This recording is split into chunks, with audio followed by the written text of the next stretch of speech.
Nous allons rapidement évoquer le Soudan. Nous irons aussi en Côte d'Ivoire. On fera un tour au Gabon et puis le Togo autour du plateau. Dominique Alizou. Bonsoir Dominique. Et bonsoir Samuel. Bonsoir Adam. Adam Adjournou. Surtout aux téléspectateurs, téléspectatrices de New York. Bonsoir Adam. Bonsoir Samuel. Bonsoir chez tous. On attend l'arrivée du pasteur Ido Komi. J'espère qu'il va arriver, qu'il n'est pas en train de préparer sa campagne. Ah oui, c'est un candidat déclaré. Alors le Soudan, la révolution a 1 an dans le pays, de la contestation reprimée dans le sang qui a mené à la chute d'Omar el-Béchir au pourparlers de paix entre le gouvernement de transition et les rebelles soudanais. Retour sur 12 mois de bouleversement au Soudan. Au total, plus de 250 personnes ont été tuées dans la répression de la contestation selon un comité de médecins proches de l'opposition. Tout avait démarré lorsque Omar el-Béchir a décidé de tripler le prix du pain. C'est ce qui a lancé les manifestations. À partir du 22 février, Omar el-Béchir a instauré l'état d'urgence dans tout le pays et interdit les rassemblements non autorisés. Cela n'a pas suffi à freiner les ardeurs de la rue. Finalement, Béchir va tomber et on connaît la suite. Dominique Alizou, 1 an, ça a l'air loin, mais c'est hier seulement. Ah oui, c'est comme s'il y a encore quelques jours que les Soudanais étaient dans la rue, réclamaient la diminution du prix du pain. Puis finalement, ce n'est plus le pain qui était l'enjeu, mais plutôt le départ de Béchir. Et effectivement, les militaires, c'est un militaire. Hein, ce n'est pas la rue qui a fait fuir Béchir. Non, qui a fait arrêter Béchir, c'est les militaires, ses propres éléments qui l'ont arrêté et jeté en prison. Maintenant, la question est de savoir est-ce que depuis, les Soudanais vivent mieux? Depuis, le prix du pain a diminué. Depuis, qu'est-ce qu'ils ont comme acquis depuis le départ de Béchir? Je me dis que par rapport aux infos que nous avons, il n'y a pas grand-chose. Sauf la liberté. Et la liberté de parole, la liberté de porter pour les femmes les pantalons jeans. Parce qu'avant, sous Béchir, une femme qui porte un pantalon jean, il est fouetté dans la rue par les Janjaouides. Donc, peut-être c'est cette liberté que vraiment les Soudanais ont pu conquérir ou acquérir après le départ de Béchir. Ben, au-delà de ça, est-ce que le panier de la ménagère a eu une amélioration? Ce n'est pas évident, parce que le blé, au fait, est un produit... je crois que le Soudan ne produit pas du blé, il importe également. Or, c'est le prix l'augmentation du prix du blé qui a poussé, et surtout les subventions que bénéficiait cette denrée alimentaire qui a poussé Béchir également, parce qu'en temps, il avait des puits de pétrole au sud du Soudan. Et entre-temps, après la partition du pays, il avait plus ces puits dont le Soudan n'avait plus suffisamment de ressources pour financer d'abord la guerre au Darfour et puis financer les mesures sociales également. Donc je crois que c'est ça qui est à l'origine. Bon, maintenant, est-ce que les Soudanais vivent mieux? C'est vraiment la question. Adam Adjournou, quand on regarde le bilan des 12 mois, peut-être ce qu'on peut mettre dans le panier aujourd'hui, c'est que Béchir est tombé, mais et après? Et après, je pense qu'il y a des leçons à tirer. Des leçons à tirer en ce sens que, après cette révolution, aujourd'hui, plus avant la révolution, il y avait une certaine convergence de vues au niveau même de la lutte. Lorsqu'on prend un peu les Soudanais dans leur globalité, il y avait ce désir-là de pouvoir donc faire de choix le régime de Béchir. Mais après 1 an, on constate que cette uniformité de vue n'y est plus.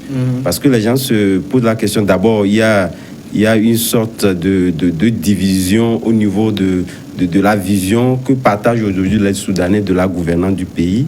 Et ce qu'a donné même, d'abord, la résultante même de cette révolution-là qui, au regard aujourd'hui des expressions des Soudanais, les gens estiment qu'aujourd'hui, ou du moins la vision inaugurale de cette révolution-là n'est plus, disons, n'est plus la même vision au niveau des Soudanais. Ils estiment que réellement ce ne serait pas, c'est ce chemin-là qu'attendaient en réalité les Soudanais. Mais il y a aussi un acquis. L'essentiel, c'était de faire partir le président Béchi. Mais au-delà de tout, est-ce que la vie n'a pas aussi changé que ça? C'est vrai que le point culminant ou le point déclencheur même de cette révolution qui était... c'est vrai qu'il y avait ce problème de flambée de prix au niveau du pain, mais au-delà de tout, c'est les conditions générales de vie des Soudanais qui étaient donc au-delà de ce point culminant-là qui était visé. Mais après cette révolution, on constate que la vie n'a pas tellement changé. C'est seulement quelques points. On constate qu'il y a ce régime qui est tombé, mais la vie n'a pas changé. Mais c'est devenu un peu plus dur qu'avant d'ailleurs même. Ce qui fait aujourd'hui que s'il y a, normalement il devait encore, disons, il devait avoir encore une révolution, ou du moins avoir d'autres clichés de revendication. Je pense que les Soudanais, dans leur globalité, il y aura quand même une division qui se dessine. Mais cette division-là est là, et ce qui fait qu'ils ne partagent plus carrément les mêmes convictions. Et aujourd'hui, je pense que c'est parce que cette division-là est là qu'on ne peut plus encore continuer, parce qu'ils ont demandé une chose. Il y a le régime qui est tombé, mais la vie n'a pas changé. Alors, Dominique, si on interrogeait les Soudanais aujourd'hui, vous pensez qu'ils diraient « D'accord, nous l'avons fait, Béchir est tombé, nous sommes contents » ou bien il y a un grain d'inachevé? Bon, il peut y avoir forcément un grain d'inachevé. Mais je crois que le fondamental, ce qu'ils ont pu acquérir dans cette histoire, c'est la liberté. Parce qu'avec la loi de la charia, point de liberté. C'est-à-dire que le voleur, il voit sa main, son pied après coupé. Les femmes n'ont droit à rien. Et donc, au moins maintenant, elles ont ça. Même, bon, tout récemment, il y a les femmes qui ont encore revendiqué. Parce qu'en réalité, le Soudan est un pays, je crois, à majorité musulmane. Et donc, la loi de la charia passait naturellement, sauf à certains niveaux. À ceux qui sont émancipés, à ceux qui ont vécu l'Occident, ils viennent, ils doivent se mettre, ils doivent se couvrir comme je ne sais pas de quoi. Donc, aujourd'hui, peut-être c'est eux qui jubilent que bon, aujourd'hui on peut sortir. Mais est-ce que le Soudanais qui veut la charia, qui adore la charia, qui est musulman rigoriste, va dire que non, c'est bon? C'est parce qu'aujourd'hui, par exemple, les militaires et la société civile aujourd'hui qui gèrent le pouvoir, ils ont pour le moment mis sur éteignant la loi de la charia. Mais il n'est pas exclu que demain des gens manifestent pour réclamer l'application de cette loi-là. Et là, on va se demander, mais finalement, on fait quelque chose et son contraire. Donc, moi, je crois qu'aujourd'hui, les Soudanais, Béchir est parti, oui, mais est-ce qu'ils ont pu avoir quelque chose de sérieux, peut-être, si demain les élections s'organisaient dans la transparence et que le meilleur pouvait gagner, là on peut dire bravo. Parce que pour le moment, c'est les militaires qui tiennent encore les rênes du pouvoir. Et quels militaires? Les hommes de main de Béchir. Et lorsqu'on dit, bon, il faut envoyer Béchir à la CPI, mais qui sont ceux qui ont exécuté? C'est ceux qui sont au pouvoir aujourd'hui, les militaires. C'est eux qu'on a envoyés au Darfour qui ont commis des exactions. C'est pas Béchir qui est allé commettre ces exactions. Ça veut dire que Béchir va à la CPI, eux aussi, ils vont le suivre, ils iront après. Donc c'est dire qu'ils sont dans une situation un peu compliquée, mais je crois que l'essentiel est fait. Ils ont la liberté. Que feront-ils de cette liberté? Est-ce qu'ils peuvent véritablement ouvrir le pays? Parce qu'aujourd'hui, tout récemment, les États-Unis ont décidé de rouvrir leur ambassade depuis plus de 30 ans. Et donc, c'est que c'est les Occidentaux, c'est les charognards occidentaux qui viendront encore. Qu'est-ce qu'ils peuvent apporter de si extraordinaire à ce pays? Donc, je crois que c'est un peu compliqué. On attend peut-être encore un an de plus et on verra si les Soudanais vont apprécier et qu'ils jouissent des fruits de cette révolution, parce que n'oublions pas que cette révolution a fait des centaines de morts. Justement, c'est la question que j'allais poser à Adam. Quand on a vu, même après la destitution de Béchir, pour dégager l'occupation du QG de l'armée, l'armée n'est pas allée dans la dentelle. Ça montre que ceux qui sont là actuellement ne sont pas des enfants de cœur. Hein. Ils ont même tué plus que Béchi. Bien sûr. Bon, naturellement, mais au-delà de ça, moi, je pense qu'il y a eu démystification de la gestion absolue du pouvoir. Parce que c'est vrai que si on constate, ou du moins si on prend un peu la méthode de gouvernance, comme nous l'avons dit, tout à l'heure, Dominique le disait, c'est vrai que compte tenu du fait que lorsqu'on prend aujourd'hui les premiers dirigeants du pays sont ceux qui ont fait avec Béchi. Et naturellement, donc je pense que c'est la même méthode qui s'applique. Mais au-delà de tout, je pense que cette révolution a permis de démystifier réellement cette gouvernance absolue du pouvoir et qui a permis au moins une certaine liberté. Parce qu'aujourd'hui, on constate qu'au niveau de ce gouvernement-là, il y a aussi, c'est vrai qu'il y a les musulmans, mais au-delà de tout, il y a aussi les chrétiens qui se sont fait affirmer par rapport à cela. Je pense qu'il y a cette union de pouvoir gouverner sans tenir compte toujours disons, d'être forcément musulman ou carrément la gouvernance qui laissait présager qu'on devait seulement avoir un Soudan, c'est vrai qu'à majorité musulman, ou disons... Le Soudan était un État islamique. Il a déclaré le reste. Voilà. Donc, mais quand même, les autres entités religieuses n'avaient pas forcément, disons, c'est vrai qu'il n'y avait pas de thèse qui abolissait ou carrément faisait croire qu'on ne devait plus avoir d'autres religions, certes, mais c'était pas aussi un pays aussi laïque comme les nôtres ici. Mais au-delà de tout, je pense qu'aujourd'hui, ça a permis de démystifier ça. Mais on tolérait certaines religions, notamment.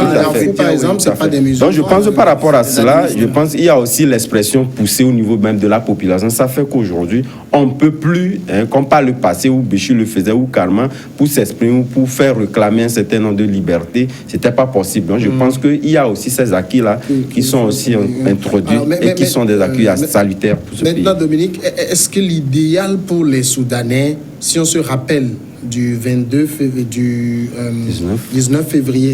décembre, quand ils descendaient dans la rue, c'est le prix du pain. L'idéal, c'est de maintenir au moins la pression pour que ce prix-là revienne à la normale. Mais justement, c'est dire quelque part que la politique a vite fait de récupérer le prix du pain, la réclamation de la baisse du prix du pain. Donc finalement, c'est la politique qui est mise devant. Et on a oublié le pain. Peut-être qu'ils vont toujours acheter le pain du prix fixé par Béchi jusqu'à ce jour. Mais ils ne se plaignent pas. Bon, peut-être ils peuvent se plaindre dans leur coin, mais sans l'exprimer. Parce qu'on leur dira, mais vous aussi, il est parti enfin. Mais vous réclamez quoi? Attendez, avec le temps, on verra. En fait, c'est ça justement que les gens doivent faire attention quand ils suivent aussi bêtement les politiques. On met une histoire sociale devant. Et puis en dessous, c'est des politiques qui ont tout un plan bien organisé. On vous pousse, on vous tue, on vous massacre. Je me demande aujourd'hui, et ces centaines de personnes qui sont mortes là, quelle action envers eux? Je ne crois pas pour le moment qu'ils puissent avoir quelque chose. Et donc, non, il y a la les blessés sont encore là. Peut-être ils sont dans leur coin là-bas et ils diront, oui, nous avons chassé Béchi. Oui, d'accord. Et la suite, c'est quoi? Non, il y a l'étiquette qui les a collés. Ce sont des martyrs du pays comme cela. Sauf que cette révolution va advenir sans les connaître. Malheureusement. Et au même, parce que imaginez-vous que lors des discussions, la société civile réclamait une transition de 5 ans. 5 ans, 4 ans je crois. 4 ans. Non, 4 ans. Les militaires disaient 2 ans. 2 ans, même 1 an avant. Après, on dit, bon, ok, on peut faire 2 ans. Ils disent, non, nous. Mais c'est quoi? Vous dites que l'autre n'organise pas de bonnes élections.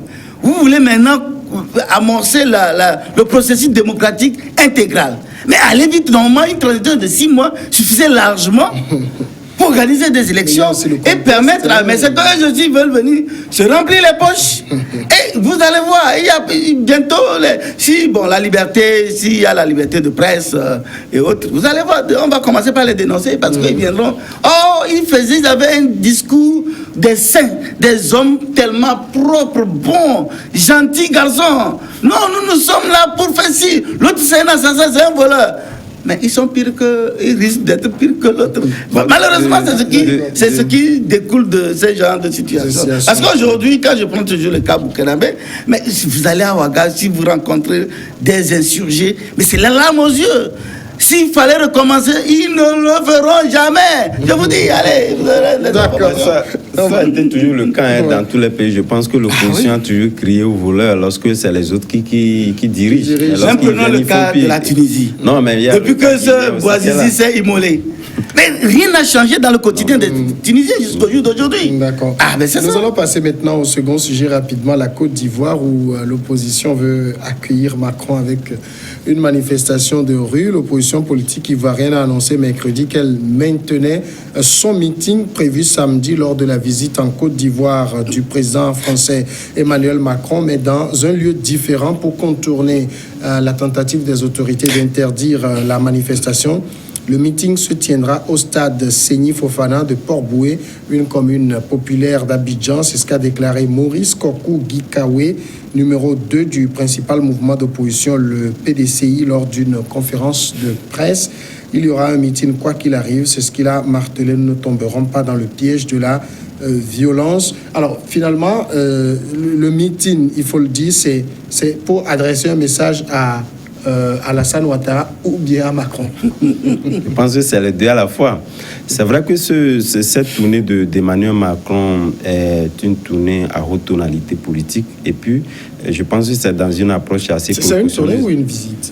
Non, une visite, puisque cette visite va se terminer dans d'autres pays, donc je pense que c'est une demi-tournée.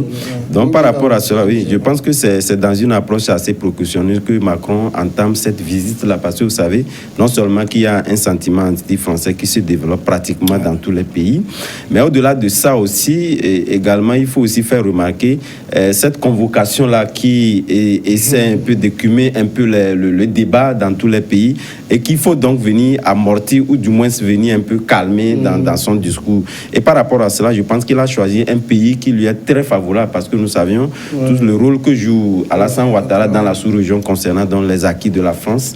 Et par rapport à cela, je pense qu'il n'est pas opportun que ce soit en Côte d'Ivoire ou carrément où nous n'avons pas connu. C'est vrai que la Côte d'Ivoire aussi a été touchée par des attentats un peu djihadistes par rapport à cela, mais il y a d'autres pays qui sont à l'avant-garde plus que la Côte d'Ivoire. Et par rapport à cela, je ne pense pas que Alassane Ouattara puisse tolérer à ce que ce soit ce sentiment, parce que les gens là ne sortent pas quand même pour acclamer Emmanuel Macron, c'est pour quand même lui adresser des messages. Et par rapport à cela, je crois que Alassane Ouattara aurait, ou du moins cela dépend un peu des approches, l'angle d'approche que chacun essaie de développer, ne puisse pas permettre à ce que cela puisse commencer en Côte d'Ivoire. Et c'est par rapport à cela, pour permettre naturellement à Emmanuel Macron d'avoir, disons, un espace assez poussé ou assez favorable à lui pour passer son message et à calmer d'abord ce sentiment anti-français, mais également adresser un message pour redorer un peu le blason par rapport à cette convocation-là, où les Africains disaient que bon, c'était une convocation un peu brute, si vous m'excusez le mot, et qui n'était pas adressée dans de bons termes au président français et au président africain. Du G5. Dominique, c'est au président Macron que l'opposition ivoirienne veut envoyer un message? Je crois que, comme l'a dit mon confrère tantôt, c'est les deux, sûrement. Peut-être à Macron pour lui dire que la Côte d'Ivoire va mal, et à Ouattara pour lui dire que il doit vider le plancher.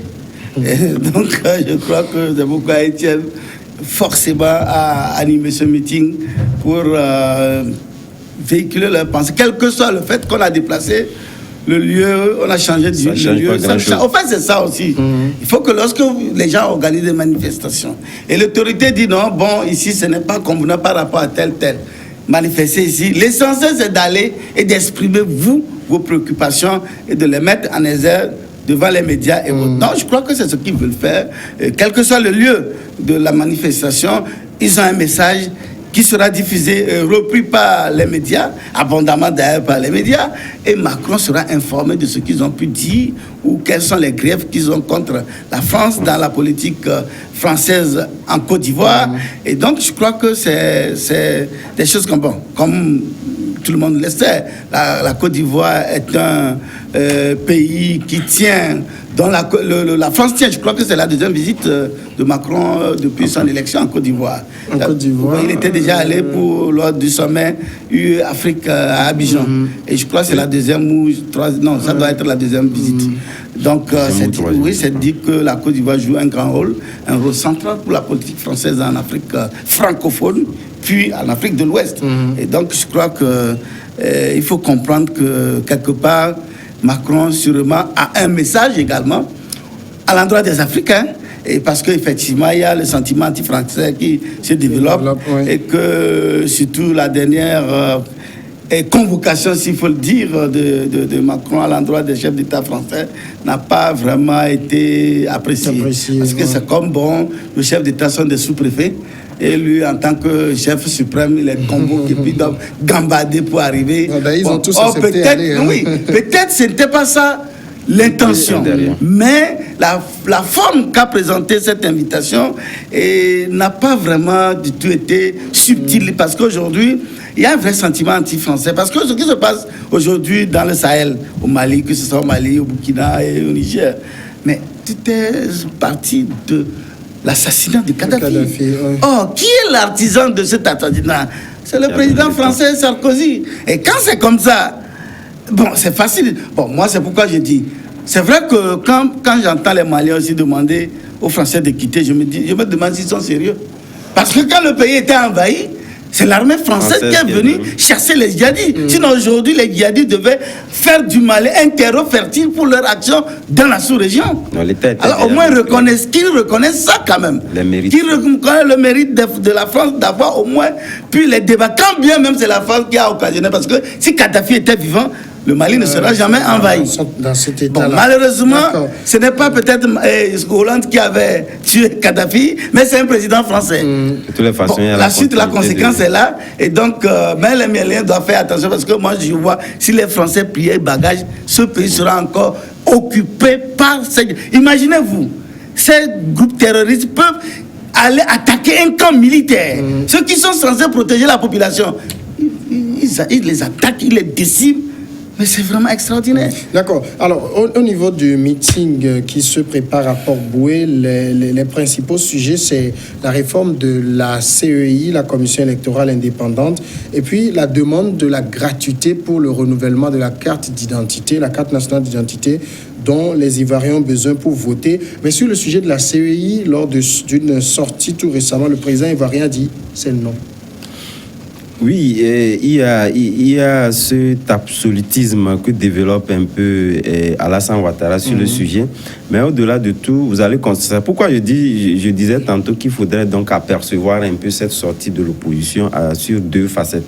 Parce que d'une part, vous savez, nos pays francophones, pour la plupart du temps, ont tendance à considérer la France, ou du moins c'est la population, a tendance à considérer la France comme étant la nation ou les présidents français qui peut donc forcer la main sur un certain nombre de sujets, les présidents africains, surtout les présidents d'Afrique francophone, à pouvoir donc céder la main. Par rapport à cela, je pense que c'est un message aussi qui peut être adressé à Emmanuel Macron pour dire que pour l'inviter à pouvoir forcer la main à Emmanuel Macron de pouvoir donc revoir un peu sa position sur cet aspect de la chose concernant la CEI, parce que vous savez, cette question de la CEI fait un peu remonter les réminiscences de ce qu'on a connu en 2010 et les gens craignent un peu qu'on en arrive au même schéma.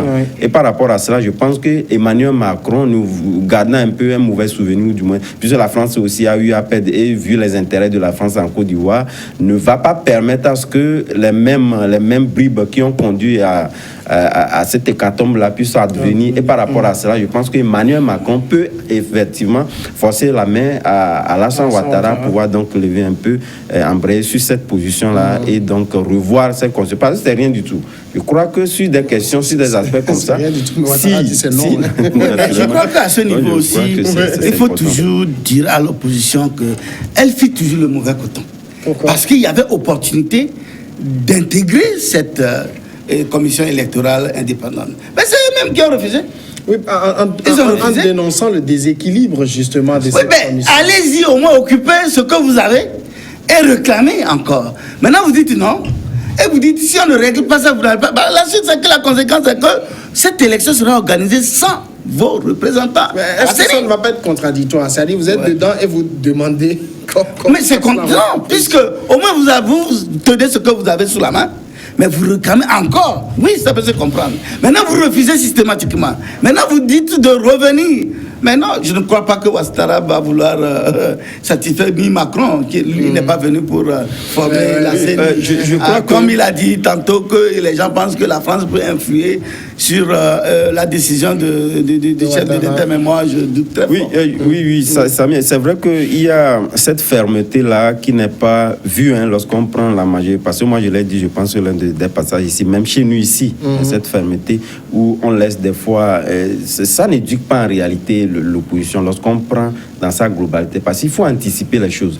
Et lorsqu'il y a de ces genres de problèmes qui adviennent et qu'on n'arrive pas à apprendre du passé et qu'on remonte les choses, parce qu'on sait que nous sommes en face d'un exécutif qui peut toujours nous permettre, lorsqu'on réclame un peu, on vient, lorsqu'on réclame un peu, on vient. Ça n'éduque pas en réalité l'opposition. Je pense que dans un contexte de recherche un peu de la paix, de la paix dans la sous-région, c'est vrai que Alassane Ouattara veut amener cette opposition à comprendre un certain nombre de choses, mais au-delà de tout, il faut privilégier la paix. Et je pense que s'il faudrait quand même perdre cet élan des choses pour réintégrer, disons, cette opposition à la CEU n'est pas quand même une mauvaise chose. Par exemple, si je prends le PDCI de Arikona Bédié, est-il que, comme Bédié veut se positionner, vu son âge, il ne va pas boycotter ces élections au risque qu'il soit candidat à 100 ans, non? Il veut aller. Mais comme tu es déterminé à aller, tu as une opportunité d'avoir des représentants, mais ce n'est pas le nombre que tu voulais. Mais accepte ça de prendre d'abord, pour qu'au cas où on ne t'en donne plus, au moins tu as des gens qui sont dans l'appareil pour voir l'organisation. Maintenant tu dis non, il faut refaire. Bon, le gars, il est tout puissant dans son pouvoir, il gère, il n'a pas de comme il veut. D'accord. Nous allons partir pour la pause et puis on va revenir dans une dizaine de minutes pour continuer.